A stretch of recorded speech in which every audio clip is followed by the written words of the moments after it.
You know, there's something kind of funny about how obsessed we are with the dead. Especially the undead. Whether they're crawling their way out of the dirt, rotting through a military quarantine zone, or shuffling aimlessly through a shopping mall, we just can't get enough of them. Maybe it's because zombie stories act as a mirror, showing us our fear of disease, or how quickly society crumbles when people in charge have no clue what they're doing. Maybe it's our deep-seated distrust of government and military control, the idea that the people meant to protect us might be the ones who actually doom us. Or maybe it's simpler than that. Maybe we just like seeing a good head explode.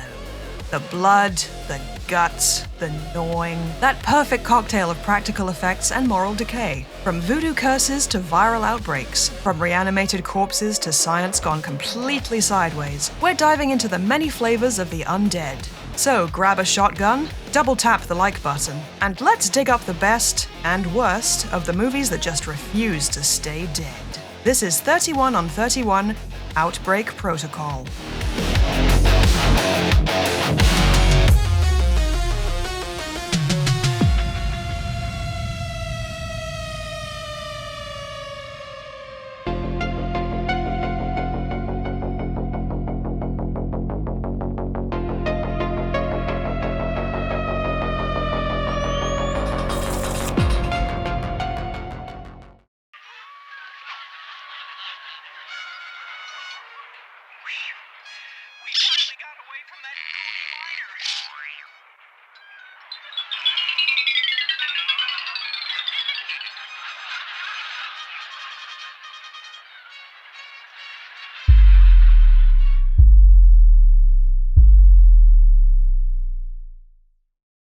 Hello everyone, welcome back to yet another edition of Autopstream's 31 on 31.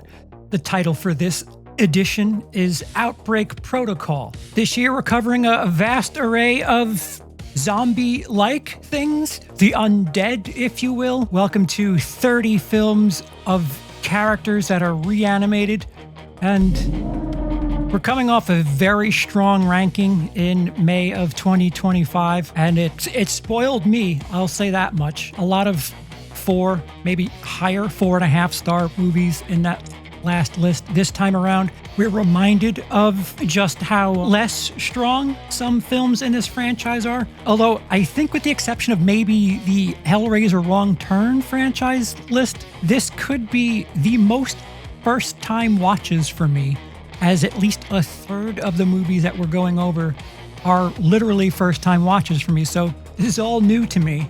And if you're familiar with my rankings, recency bias plays a part. I don't know if that can be said here, but I do have some sort of recency bias if you go back and watch my other videos. It's fresh. If I think it's awesome, I probably overestimate. And if I think it's crap, I probably underestimate. So there's that warning. For the Autopstream gang, we have something of a revolving door for 2025 at the very least. Sean Chandler, who did not participate in Law and Disorder, is back in for us here in October, but Ryan Lomax, who was a part of May, is taking October off. Also, obviously, Cody Leach, Rudy at Gen X Reviews, and another YouTuber are joining us. Before I get started, I'm going to thank you for helping us get to 500 likes on this video by doing so right now. And as well as, let's get my subscriber count to a nice round number. We're pretty close. I appreciate that in advance. And if you're really interested in supporting the channel, there is a link down below. People who are supporters of this channel got to see some of this stuff early. And thank you to those of you who have done that. So before we get started, the list in general, usually I have some sort of personal theme with the 31s every year. Usually it's something like rewatchability. Is that the big factor for me? I don't know if I could say that here, considering a third of these movies are first-time watches, but the ceiling is lower than something like Law and Disorder, but the floor is higher. I don't think we have any 1.5 star movies here. So the thing about these movies is they're a little dime a dozen. So a lot of meh and a couple of doozies here, but my varying system is varying here. It's not rewatchability so much as just overall enjoyability. So however you need to take that, run amok. By all means, let me know what your list is down below. Hot takes, maybe I'll be focusing on a live stream some of your hot takes that you feature in the comments section. Because remember, after all, these are just opinions. No one's right, no one's wrong. Without further ado, number 31, and it is Pet Sematary 2. Pet Sematary 2, I might have something of a little extra grudge on this because, first of all, Edward Furlong was just money in the 90s. You have movies like Terminator 2, Brain Scan, Detroit Cock Titty. Those are movies that just define my childhood. And you have Pet Sematary 2 here, which, right out of the gate, we're starting with a sequel that feels like it was birthed from the rancid burial ground that was so famous in this franchise. But the ground is sour. Pet Sematary 2 tries to be edgy. It tries to be twisted. But in the end, it just ends up looking like horror as a whole in the mid-90s needed some saving. Hence, Scream coming along and redefining things. You knew we needed something, and Pet Sematary 2. Oddly enough, same director, Mary Lambert. I rather enjoyed her work in Pet Sematary. You'll see that later. It's obviously higher than this, but nothing about this movie. I haven't watched this since my childhood, and for good reason. Something that I have a problem with, if you've checked recent lists, is boredom. I don't know how you can make a zombie themed, a coming back from the dead horror thing where there's gore, how you can make it seem boring. But Pet Sematary 2, considering who's in the movie too, how did you do that? They need you to see the first movie. They absolutely need you to see it because they're not going to re-explain the rules of the burial ground and how things work there. They're just hoping that you do some sort of binge here, which I did, and I still say, no, Pet Sematary, no. It tries to be edgy, it tries to be gory, it tries to be unsettling, but the problem is there's a difference between unsettling and just off, and this movie is just off. It's boring and off, and it gleefully just runs around with a dead dog head, which, yeah, okay, you've pissed off FEMA. That's not FEMA. PETA, idiot. Yeah, great job. Now, are you not edgy, but you've also pissed off PETA? Number 30, Return of the Living Dead 2.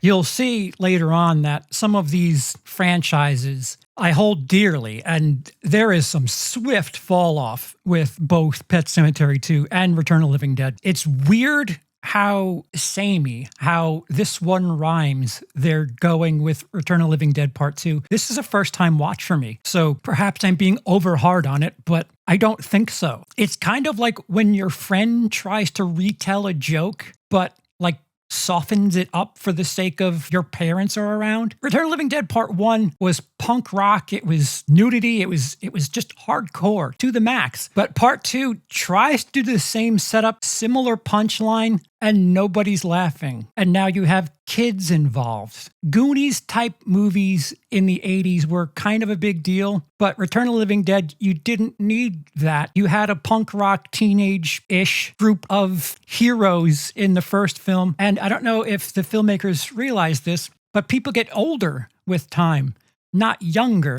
I don't know what the theory was in making this a bit duller, a bit PG, and just basically doing the same thing, going so far as to hire the same actors that were in the first one and make them somehow more doofy, but G-rated for all intents and purposes. And not good, not funny, not good, just doofy. Return of the Living Dead 2 repeats everything that was great about the first movie, but sucks all of the life and all of the fun out of it.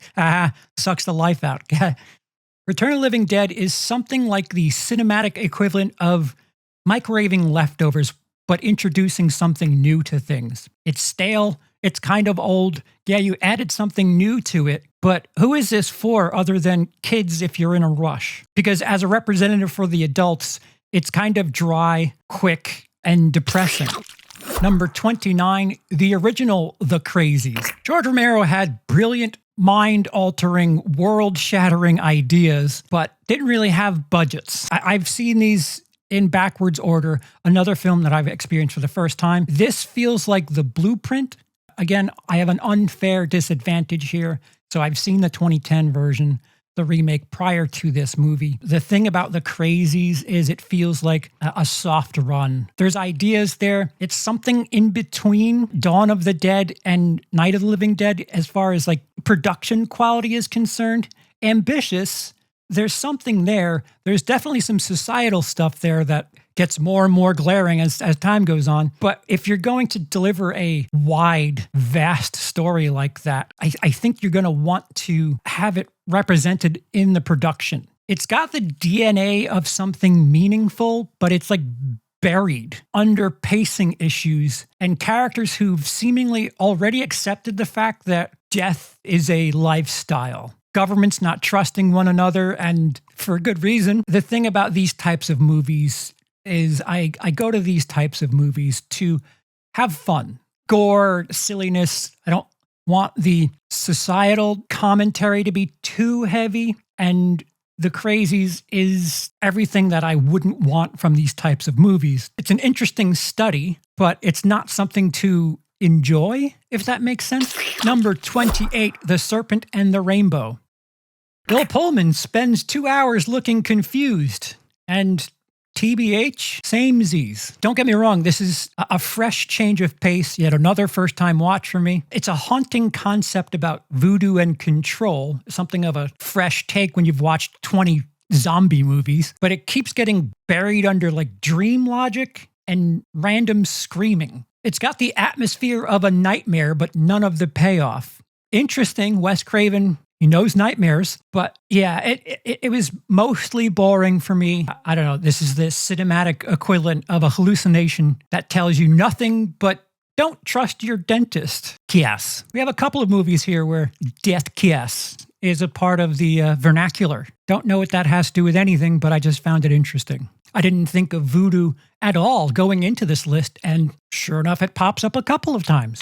Number 27, Quarantine. This remake has the chaotic memory of Rec without the brilliance. It adds better lighting and smoother dialogue, which is in English now. As someone who does not like found footage movies, them polishing this story up for, I don't know, apparently my interests didn't work. Because the thing that works about Rec is that gritty feel. It's dark, it's dank, it's raw, it's kind of terrifying. When you kick everything up with the saturation and the lighting, some of the elements that you kind of need in a movie like this, it makes no sense. This movie feels like a very expensive special Halloween event movie that you would have on like TBS or something, the Thursday before Halloween. But it's not really that memorable, mostly because I've seen what the source material is, and as much as I can't stand found footage movies, the original's far better. If you've seen the original, this just feels like some sort of domesticated version of something that really should have ripped your face off, and it just doesn't. Jennifer Carpenter, such a shame.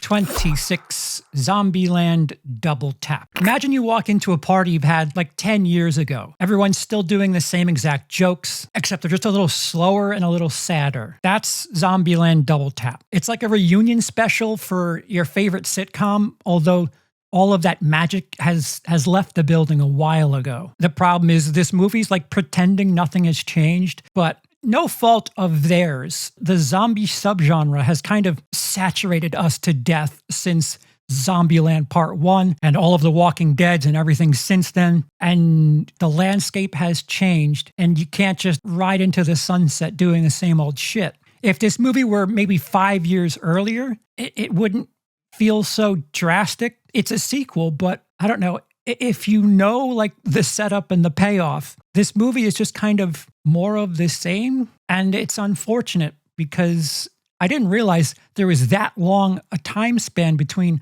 the first one and Double Tap. Hopefully that's the reason that this just doesn't hit the right way for me. Thank God we didn't have Shaun of the Dead here, huh?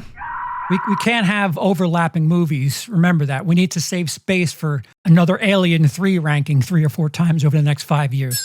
It's unfortunate that the comedy portion of this list is more found in the playing it straight movies. And now for something completely different. Number 25, Scooby-Doo on Zombie Island. Other than having to wait 40 minutes for actual zombies in the Scooby-Doo Zombie Island movie, I just don't have the sentimental attachment for it to be here. Not great, not awful. If you think this portion of my video matches the rest, then you may find me crazy. And now that Brian isn't joining us this time, someone else is shoehorning silly nonsense movies into the batch. Fucking Cody! Themes be damned! Nostalgia goggles only go so far. I'm at this weird period of existence where I was a little too old for this movie when it came out. I don't have children, so there's something of a blind spot here. This is a first-time watch for me. It is still Scooby-Doo after all, so there's never really anyone in danger, and everything wraps up before bedtime. The undead may be real in this film, but the stakes are strictly PG. In another list, this would be higher, but apparently we're just going to have that 30+1 category moving forward. Number 24, 28 weeks later. Ah, damn it. I wanted to go out of my way and put one of the 28 movies at number 28, but I'm off my game here. 28 weeks later, it starts off with a bang and it ends with a shrug. The opening chase is just absolute brilliance. Like a gut punch of chaos and guilt, and it really doesn't pay things off for that guilt for a while. But the problem is the whole second half of this movie, it spends the rest of the runtime tripping over its own ambition. It looks better than 28 Days Later, which is not very hard. But as much as I don't like the look of 28 Days Later, I appreciate the stuff within that disgusting looking frame. By the time the credits roll in 28 weeks later, it feels ambitious, but it feels like a collection of deleted scenes from a previous rendition. Deleted scenes with a budget, but deleted scenes all the same. Number 23, Night of the Living Dead, 1990. So, first time watch for me. Savini's remake isn't bad, but I need more to this movie than just making it color and kind of taking that societal twist there at the end, that commentary on, well, spoiler, if you know what happens at the end of the original Night of the Living Dead, it kind of twists that, but it still feels redundant somehow. It's like repainting the Mona Lisa in HD, but still having it behind glass, so what does it matter? Sure, I guess we'll take your word for it that the details are better. The gore is certainly there, but the gore wasn't the thing that made that entertaining and fun. Thank you all the same to the king of gore, Tom Savini, but why not just do something of your own? The mystery of the original, the soul of the original, and essentially the texture of the original are all gone. It's competent, but unnecessary. Number 22, Night of the Creeps. Another first-time watch. You've got space slugs, zombies, and Tom Atkins with his ever-so-catchy Thrill Me line. The 80s were an awesome time for creativity and just throwing genres together. If you were to take Back to the Future, Night of the Living Dead, and a little twist of weird science, you have your movie. This feels like if someone who didn't know how to explain the 80s, if they were to just show you Night of the Creeps, it would make sense. Ironically, most of it takes place in the 50s. The movie's fun. Don't get me wrong, it was a blast, but it never really pushes itself into chaos mode. The movie wants to have fun, but it doesn't really want to explore peril, which, fine. Yet another blind spot movie for me. I don't have the appreciation or the decades of nostalgia for this movie, so I'm just late to the party on this, I think. It feels ambitious, but instead it just ends up being something of a charming cult movie instead, and that's fine. Again, I just don't have the established relationship with this movie I don't know. On future watches, this might be a bigger deal for me, but it's contending with some heavy hitters as far as my nostalgia, my love for the subgenre. I just wish it really went balls to the wall and off the rails, leaving open-ended nonsense for a potential sequel and, just letting the scope get wild. We're at the portion of the list where things get a little gritty, a little odd. Number 21, Return of the Living Dead Part 3. This one's got heart and blood, a lot of blood, and zombie tits again. Say what you want about all of these movies, no franchise nails sexy zombies like Return of the Living Dead does. I didn't think that broken glass could look sexy. Broken glass on a dead person. I'm going to take the crown from Sean for weird kink. But anyway, in Return of the Living Dead, there is some fantabulous looking women zombies who slay, literally. It's interesting. It turns a zombie movie into this weird romance thing, this awful romance story. It's a gamble, but it works. Aside from some of the set design or lack thereof, some cheapness in the beginning and end, the gore absolutely more than makes up for it. And if anything, this movie more than makes up for the second film. It's a little clunky, a little melodramatic, but it has some elements of sincerity that you just don't really see in this genre. There's maybe 1, 2, 3 movies in this list that really have that sincerity that, I don't know, I didn't think you could have something like that in this subgenre, but yet another movie, we'll talk about the other one later, but it was heartwarming. I double featured part 2 and part 3 back to back. Part 2 made me depressed. Part 3 won me back. It's like Romeo and Juliet if Juliet ate Romeo's face and decided to put glass shards in her tits, also showing her tits and other parts of her body and putting glass in her face. And anyway, the army's bad, remember that. Number 20, Planet Terror. First time watch for me. Now we're cooking. Rodriguez gives us grindhouse gore with a side of irony. It's a zombie apocalypse movie that feels like a comic book come to life. I get that there's something of a wink and a nod about these grindhouse movies, Death Proof being the other one. Leaning into that gimmick is fine and all. I tend to lose interest in stuff like this. Like Death Proof kind of lost that pizzazz. It got serious towards the halfway point. I would have appreciated if this movie kind of shed that grindhouse film thing some way through the movie, but it's there for the whole time. I'm fine with it. It's overstuffed. It's over the top. And it definitely knows that. It's a little silly. The one question that keeps coming to my mind is, how do you pull the trigger? But if you're thinking like that, you're not going into this movie with the right mentality. There's not much to chew on emotionally, but if you came here for exploding heads and a machine gun leg, dinner is served. Number 19, World War Z. I think I have something of a sweet spot for this movie. Watching it again, it's something of diminishing returns, this movie, because before we put this together, I thought this was going to be a top 10 movie for me, and I clearly misremembered my experience. It's slick, it's fast-paced, and it's full of spectacle. It's got that scope that I'm looking for from some of the other films we've already talked about, but it's somehow completely bloodless, almost literally. World War Z feels like the corporate-approved zombie movie, which in many cases it definitely is. Something that higher-ups in studios want to make sure that your mom would actually enjoy that. This Venn diagram between something like Contagion and Night of the Living Dead, and it kind of is this sloppy blend of the two. And really, for as much as there's this globe-trotting element, it never really feels that big. Oddly enough, things just pop off from the start. I don't know what it is about zombie movies and having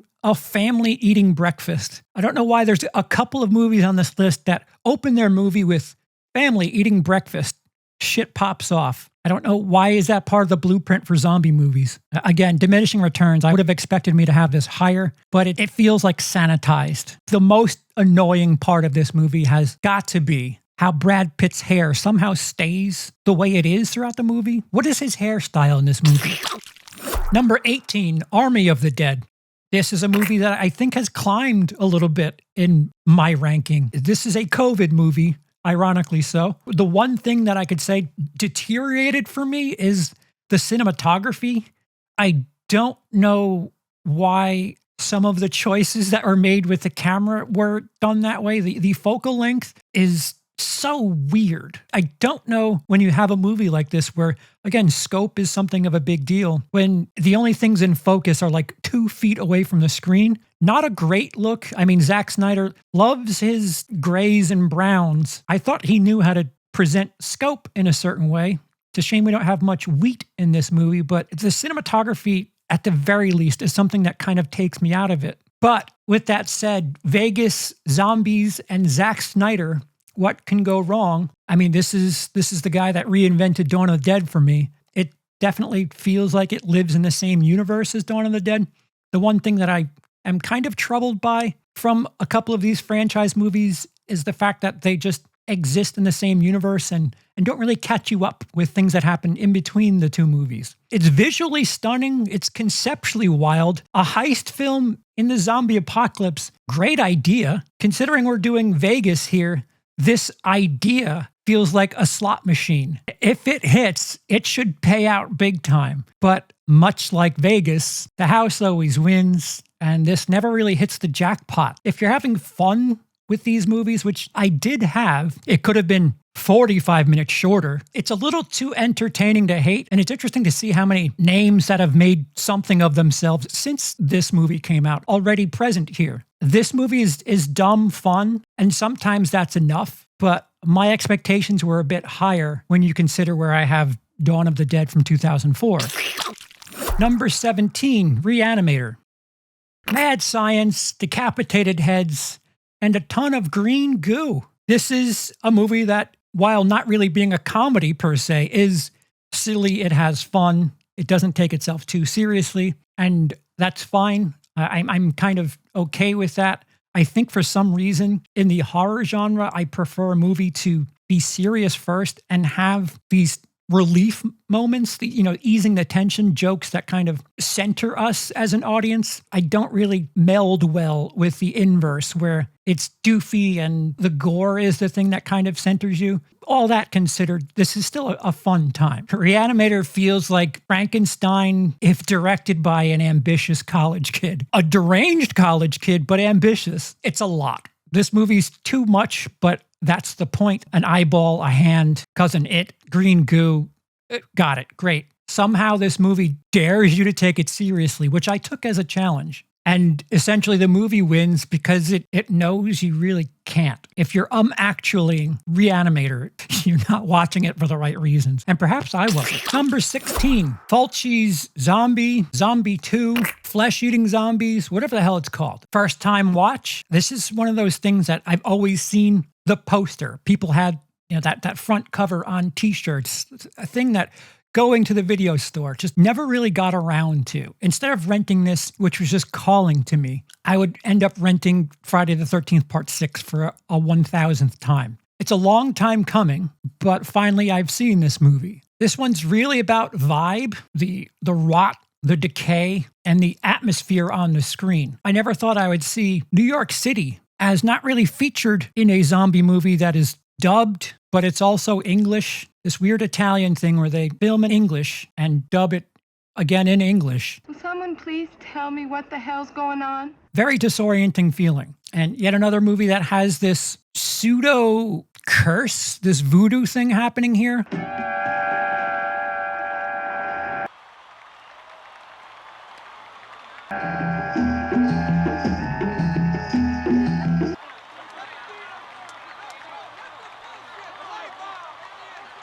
Fulci didn't make a film so much as he made an experience. One of the movies on this list that has something of a story. There's a little bit of dramatics to it, and it's also very ridiculous. As much as Rudy spoiled the big thing that caught my attention, it still was absolutely hysterical. Listen, on its surface, why is a zombie underwater? Why is a zombie going after a shark? Yeah, all of that, yes, double that from me, but it's still pretty fucking badass to see it. Plot, barely, but again, zombie eating shark. Logic, optional. It's a movie that I've seen like the 4K re-edition of it. It looks fantastic, all things considered. It's one of the movies that I feel like, I bet if I had watched this 20 years ago when I was 15 years too late to seeing it, I might be on board with this. And one of the movies that we finally got around to, or I finally got around to, that I'm happy that we're doing this, if at least to get this off my list. And again, if you have the chance to see it, I don't know what happened as far as the print is concerned, but the version I saw looked fantastic.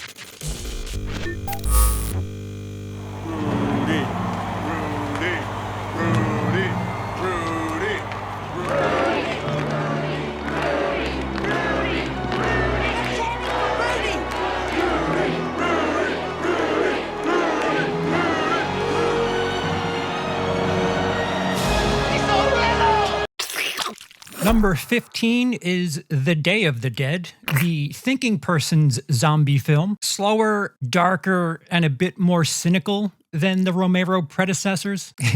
I would say that this one is the most socially charged subtext, the most it has to say about societal norms, and maybe not norms, but it has the most commentary on society. And with that, I don't think this movie's really here to entertain so much as it is here to depress. It's very overt that the movie is telling you that no matter how bad monsters will be, humans can always be better, or worse, should I say. But the movie does that really well. Tom Savini's here with all of his tricks up his sleeve in the gore category and the FX. Funny story about this movie, I had seen this a bunch of times without seeing it. If any of you have the Friday the 13th Part 6, Jason Lives, the VHS, there was a 2-part thing, Scream Greats, where they would interview Tom Savini and show clips of his movies. I had seen a ton of clips from Day of the Dead in that little VHS preview thing. I think what we had got it was like from a rental store, and we just bought it off the shelf that they've been using for a bunch of weeks. But it's wild to associate something that I have a very familiar relationship with. And I don't know if it ruined the experience, but there were things once I saw the established shot and the environment, everything clicked together for me oh, okay, this is that thing that I have some sort of reference point for. I'm familiar with this. And it's not like it jarred me at all. The gore, the effects are rather incredible. It's just an odd experience when you are watching something for the first time, but have a bunch of experience with some of the quote unquote better portions of it. Kind of like watching all of the trailers for a movie and not really being surprised or impressed by a movie. But as far as the Romero trilogy up until this point, Day is the one I would go to the least, even though I just only saw it for the first time now. It's a little too depressing for my taste. I think for a rewatchability thing, it's one of the other two. This is the lowest of the Romero originals, and it's just something that I appreciate the commentary. I understand and recognize what it is you're saying about society, but the balance needs to be a little bit more worth it. I don't know how else to describe it, but it's the best movie of the three, but I'm not really going to these types of movies for, depression and discussions about society. I just want to see a zombie listen to headphones, damn it. Number 14, Braindead, or Dead Alive. Before he was doing Hobbits, Peter Jackson was peeling guts and flinging intestines at a camera. Braindead is the Peter Jackson splatter masterpiece. Yet another movie that I experienced for the first time here. It's equal parts absurd, equal parts brilliant. But again, I've kind of established this thing where for some reason with these types of movies, I want some sort of grounded reality thing to be going on with these movies. And as extravagant, as incredible as all the gore is, this is one of those movies that was banned in a bunch of countries. There's reasons why I had to ask my uncle explicitly for this movie, because it's kind of hard to find for ratings reasons. It's banned in a couple of countries, which is wild. I think I have my childish mentality where if something is banned, it should mean that it's got something that's way too realistic and harm my fragile little mind. But this is just gore. Lots of corn syrup, lots of silliness. I don't know what it says about me that I've been so desensitized where it's a lawnmower that's just destroying people. Yeah, it's just gore. It's so much so that it's kind of silly. When something's banned, I think of it as something that, if you see it, it would harm you. I'm not saying that that's not the case with this movie, but I've seen so much that just having fun and being silly with this, you would have to have not watched movies ever to experience this movie and be like, oh, this is real. There is no grounded reality here. It's just a bunch of chaos, and for all the best reasons. Don't get me wrong, it's here in the middle, and in a charming way, it's rather creative that I understand why people consider this movie genius. This is probably the closest thing where I can accept an argument from Cody, because if you just animate this and you told me Looney Tunes did this movie, I would kind of accept it.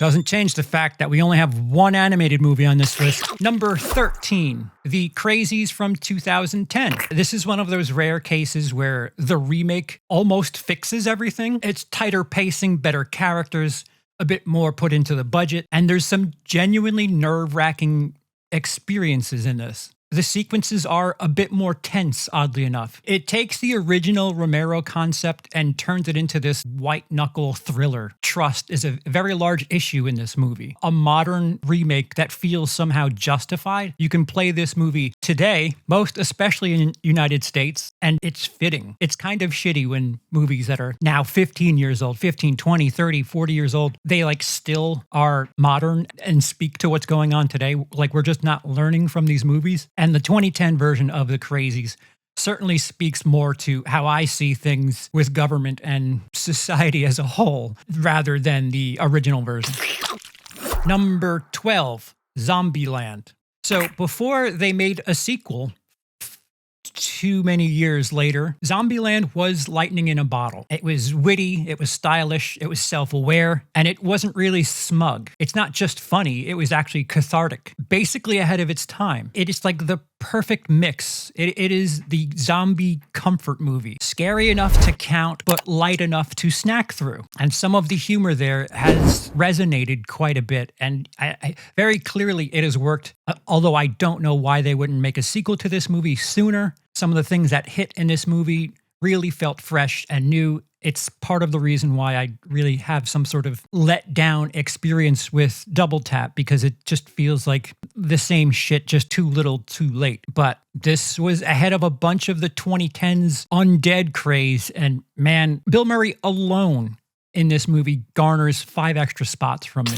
Number 11, Dawn of the Dead, 1978. So I feel like I'm going to lose some of you here. I'm fully aware of just how important, how much of a legendary undead zombie movie Dawn of the Dead 1978 is, but remember this later when we get to the other version of this. Romero's magnum opus on consumerism, death, and the American dream. By modern standards, it's a little slow, but that's part of the charm. Don't get me wrong, I wouldn't want to know what George A. Romero does with a bit more of a budget, a bit more help, because that's kind of what Land of the Dead is, and the slowness, it certainly helps the appeal of things. It feels like the end is coming, but it's taking its sweet ass time about it. Don't get me wrong, this movie is an all-timer. It lays the groundwork for what we'll be discussing a little bit later, but so many points for showing us what could be done with this category. If we didn't have a remade version, I might be able to factor this into the top 10, but I don't appreciate it the way I'm assuming they did in the 70s. Like that dude with the Frankenstein head who's just got way too much forehead. And of course, he gets his head chopped up with a propeller blade. And then Twilight Zone said, "Hold my beer." For some reason, Romero has brilliant ideas, but when they've been remade, I have this corrupted brain about, a bit more modern, a bit more flashy looking, and with a bit more money put into it. Thank you for making the HD version of the movie that I would just like to be a little bit tighter. Number 10, 28 years later, a hypothetical or spiritual sequel, whatever this is, it certainly represents the genre growing up. Something that I long for with these types of movies is drama. These films have so much conflict, they have so much tension, but dramatics, giving a shit about characters, isn't really a thing that I would say, oh yeah, go to the undead movies for dramatics. It's not what you're looking for here. It doesn't come with the territory. But 28 years later actually does have that. It's grim, it's poetic, it's a bit reflective, and for as much as Cody and Rudy discussed father-son relationships in the previous iterations of 31 on 31, my background and how I experience parenthood and coming from a broken home 28 years later speaks to my experiences a bit more. The setting up a legend that really isn't true. Like that part of this movie really hit a nerve with me and spoke to me. The fact that this father was trying to make the neighborhood believe that his son was a lot more capable than he was, but the son knew damn well that what he was telling everyone wasn't true. And, having to grow up because you know what the truth is again, it strikes a nerve. It hits really hard for me.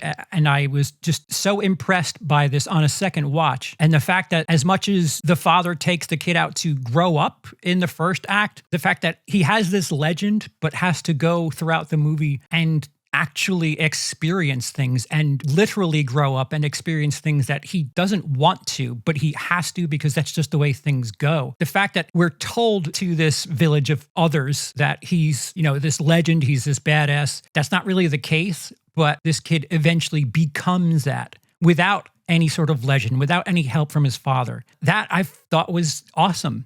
This movie's far less about monsters. It has it. It really has things you would be looking for in this subgenre, but it has so much more about emotional fallout too. And with the third act and the memento mori stuff, it's a reminder that survival isn't really always living. I didn't expect this to be where it is now, but it struck me in a surprising way. So recency bias, who knows, but can't wait for the debrief. Number 9, Overlord. Nazis and zombies. You'd think it'd be ridiculous, but Overlord kind of plays it straightforward, and that somehow works. And I think for some bizarre reason, I want these types of movies to have some sort of straightforward, some sort of grounded element to them. I realize me saying that is weird. Don't get me wrong. It's pulpy, it's stylish, it's intense, and it has just enough heart to keep you invested. I feel like if Tarantino were to make a zombie movie, this would probably be the closest thing. Watching this again reminded me how much I miss my home theater. If you do have some sort of badass speaker setup, I would suggest renting this movie at the very least, because I do remember how this movie was in both the movie theater and my home theater. I have not been able to put any of that stuff together in years, but watching this, I do luckily remember the opening 20 minutes or so of this movie, and it does to home theaters what Saving Private Ryan does. And I don't know if I could ever associate zombie undead movies with, Dolby Surround. What I remember, not on my most recent viewing, but that opening 20 minutes of Overkill really is some home theater porn. Number 8, 28 Days Later. I had a fight with myself on putting it this high. On principle, I just absolutely can't stand the visuals of this. I have an appreciation for the style, and it's on purpose. It's that way for a reason. It's something that if you could watch, on a watch screen, that's probably the best resolution to watch this thing on. As technology gets better and better, 28 Days Later just looks worse and worse. Before you say it, I know it's supposed to be like that. It's done on purpose. It's just a visually unappealing film for me. However, it's still gritty, it's fast, it's frighteningly human. This is well ahead of the curve. As much as the movies that came out in the 2000s, this right around the same time as something else, but all of the undead, the everything that we know about the 2010s and The Walking Dead and all of that, 28 Days Later was so far ahead of all of that. As someone who's barely been in London enough to realize that an empty London streets is pretty gnarly looking, it's well ahead of its time, and to find out how they did it is fascinating. Danny Boyle really resurrected the genre with this one. He redefined what something that we'd call infection horror could be. I know down below, what do you consider this movie? Because I know there's massive turmoil on what to call the 28 Later series. What type of films are they? It's the apocalypse stripped down to its raw nerves. And all these decades later, it still hits hard. It's rather terrifying. That dude in the window with the rain dropping on his head, I remember that from the trailer all those years ago. And it's a terrifying look. Don't watch it in HD or anything, it'll just look worse, but it's still pretty powerful. Number 7, Wreck. Pure nightmare fuel. Another found footage movie, another movie that doesn't look great, but it still looks fantastic, and everything else kind of overdoes things that everything else in Wreck more than overcompensates for my petty little quality issues. It's tight, it's claustrophobic, it escalates. As much as I have issues with found footage, Wreck proves that it's tense, it's claustrophobic. As someone who's kind of done with the gimmick, done right, it's one of those movies where if you live in an apartment complex, you watch this movie and you're not going to hang out in that vestibule too much. You're going to keep the lights on at all times. Number 6 is One Cut of the Dead. This isn't just a zombie movie, it's a love letter to filmmaking itself. And if you're going to say, Sipo, I watched this movie, I turned it off after 10 minutes. Yes, I know what you're saying. I understand why you think that, but you need to finish it. It starts as something laughably cheap. It does not look like something that you wouldn't show your friends if you had film. But by the second act, it molds into this joyous, creative, and one of the most heartfelt horror experiences out there. This movie is a perfect reminder that passion overbeats out budget every single time. If you ever tried to create something like this, the creativity, the timing, having to do this with a schedule, doing it live, get some sort of tension, some sort of appreciation for it. And again, yes, the beginning it's abysmal, but for any film fan out there, I would dare you to watch this movie and not at least smile by the end.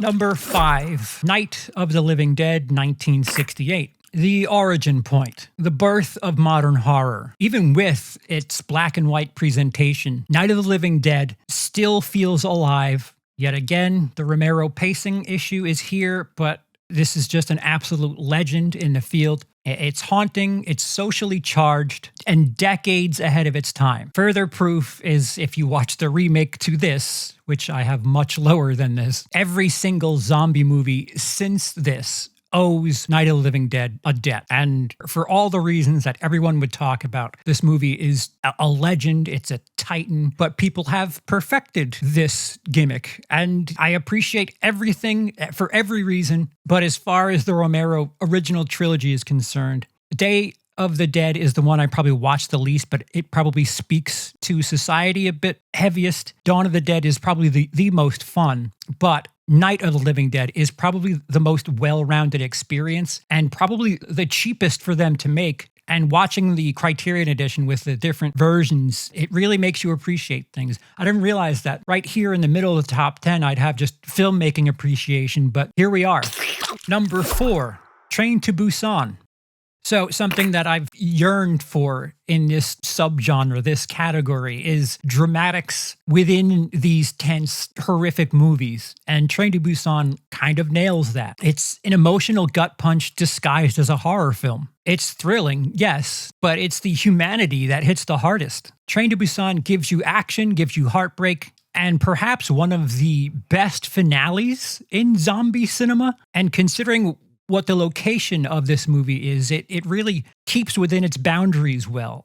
All of this is done without a wasted frame whatsoever. These movies I don't think of as films that you worry about the cast. The characters are, who are protagonists in these movies. You don't really care, but these types of movies, Train to Busan, you give a shit about that relationship in that movie, and you kind of grow to appreciate and like other people in that circle there, in that final train. Final car? What do they call those? Caboose. Number 3, Zack Snyder's Dawn of the Dead. So you have to remember that 28 Days Later had already struck, but having known that, Snyder's remake really shouldn't have worked, but it absolutely does. It's brutal, it's fast-paced, and surprisingly heartfelt. I don't know if we were ready for it at the time, but probably by today's standards, we're desensitized to it. The pregnancy factor was something that I remember being just shocked by, but it certainly went there, and I appreciate when a movie tests our capabilities, our wanting to have these things shown to us. The opening alone is a masterclass in chaos. I don't know what it is about these undead movies where families in suburbia are having breakfast. I don't know why that is always the first page of the script. Breakfast time.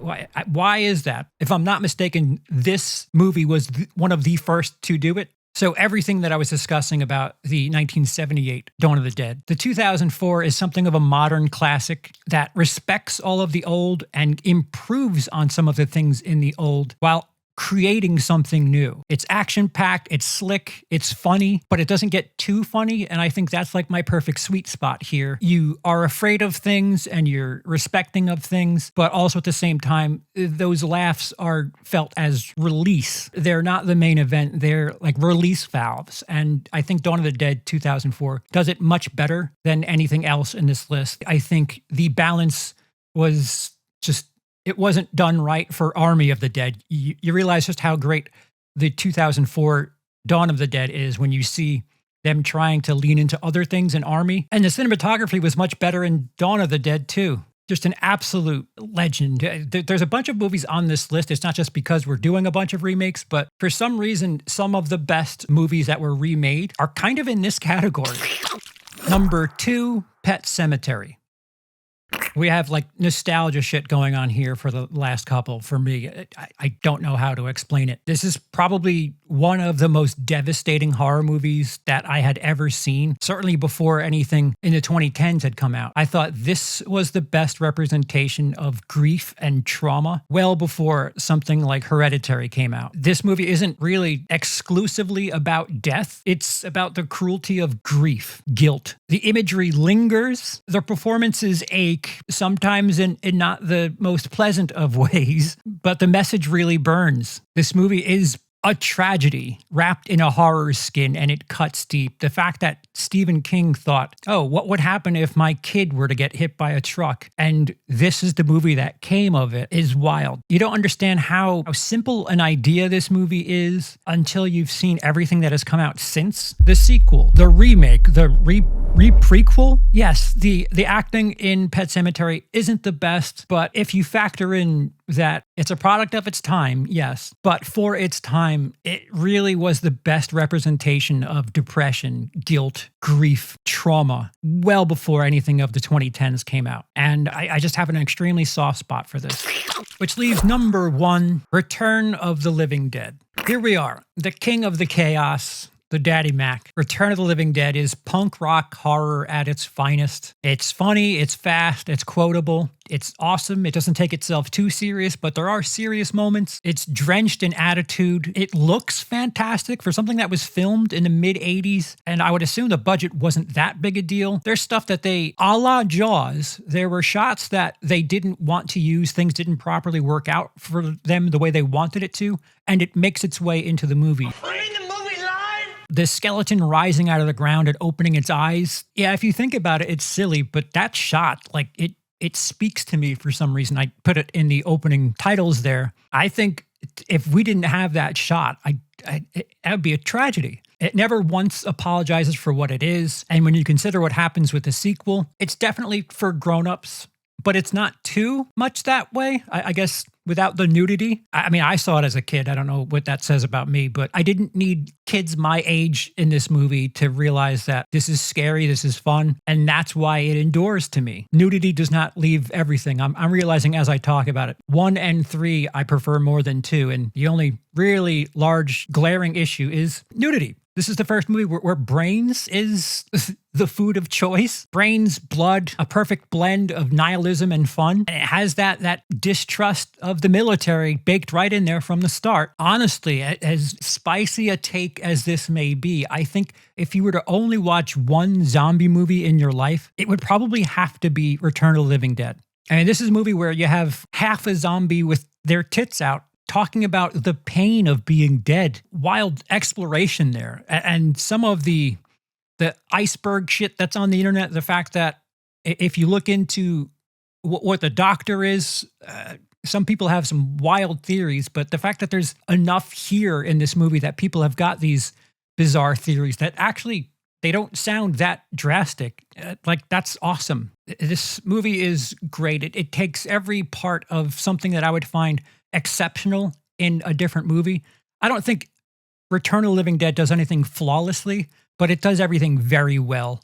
And there might be, if you're looking for humor in a zombie movie, there might be another movie where I would point you to. The ceiling is not the highest, but the floor is extremely high. And I think this is a very sturdy movie. And this is my number 1. There it is, my 31 on 31, Outbreak Protocol. How'd we do? For those who were teasing it and asking it, Shaun of the Dead might have been near the top. It would have been an interesting challenge there, but we'll never know. Thank God we had Scooby-Doo here. When you're done with this video, go out and check Cody Leach's Gen X Reviews, Sean Chandler, and Adam Does Movies' entries into the list. And at some point, if my body permits and I don't end up having a health issue. The debrief should be sometime soon. Once again, let me know where and why you differ down in the comments section. I'd like to hear some of those explanations or questions. I realize there's at least one or two where there's some head scratching or some groaning, and I'd like to enter that conversation. A special thanks to the supporters of the channel, whether they be YouTube channel members or patrons of the channel. You too can take part in that, and there's a behind the scenes video that should be up sometime in the beginning of November for patrons and channel members. I appreciate you considering that. One last thing before I wrap this up. I think the thing that I've been looking for the most in this subgenre is realism with some sort of release, some sort of acknowledging that, you know, it can't be too serious. It can't be The Walking Dead. I think the perfect balance for me is something like Return of the Living Dead, something like The Dawn of the Dead.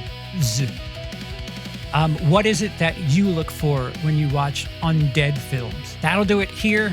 I've been Charles, otherwise known as CPO, otherwise known as CP, otherwise known as this year's Lomax Award winner. Who knows? We'll see. For Autopstream, we'll see you next time.